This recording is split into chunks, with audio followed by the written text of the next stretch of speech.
ಪಾವಗಡ ತಾಲೂಕಿನ ನಾಗನಮಡಿಕೆ ಹೋಬಳಿಯ ಕೆ ಸೇವಾಲಾಲ್ಪುರ ಗ್ರಾಮದಲ್ಲಿ ಲಂಬಾಣಿ ಸಮುದಾಯದವರು ಮಳೆಗಾಗಿ ಪ್ರಾರ್ಥಿಸಿ ಅಜ್ಜಿ ಹಬ್ಬವನ್ನ ವಿಜೃಂಭಣೆಯಿಂದ ಆಚರಿಸಿದರು.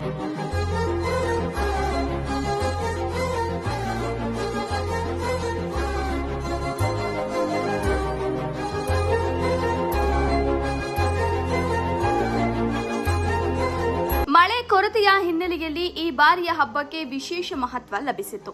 ಪೂರ್ವಿಕರ ಕಾಲದಿಂದಲೂ ನಡೆದು ಬಂದ ಸಂಪ್ರದಾಯದಂತೆ ಗ್ರಾಮಸ್ಥರು ತಮ್ಮ ಮನೆಗಳಲ್ಲಿ ಹೋಳಿಗೆ ತಯಾರಿಸಿ ಅದನ್ನ ಬೇವಿನ ಎಲೆಯ ಮೇಲಿಟ್ಟು ಗ್ರಾಮದ ಹೊರಗೆ ತೆಗೆದಿಟ್ಟು ಮಳೆಗಾಗಿ ಪ್ರಾರ್ಥಿಸಿದರು. ಈ ಆಚರಣೆಯಿಂದ ಮಳೆ ಬರುತ್ತದೆ ಎಂಬುದು ಸಮುದಾಯದ ಬಲವಾದ ನಂಬಿಕೆ.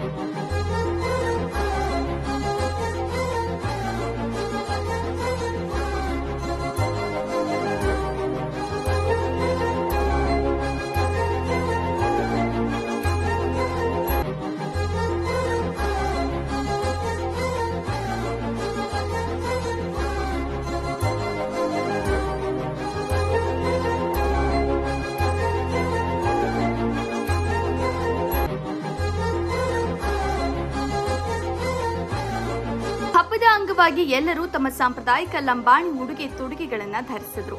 ಗ್ರಾಮದ ಹಿರಿಯರು, ಮಹಿಳೆಯರು, ಯುವಕರು ಹಾಗೂ ಮಕ್ಕಳು ಹೆಚ್ಚಿನ ಸಂಖ್ಯೆಯಲ್ಲಿ ಭಾಗವಹಿಸಿ ಸಂಭ್ರಮಿಸಿದ್ರು.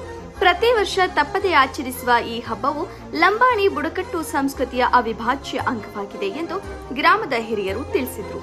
ವರದಿ Nandish Nayak P, Pavagada, Shri TV news.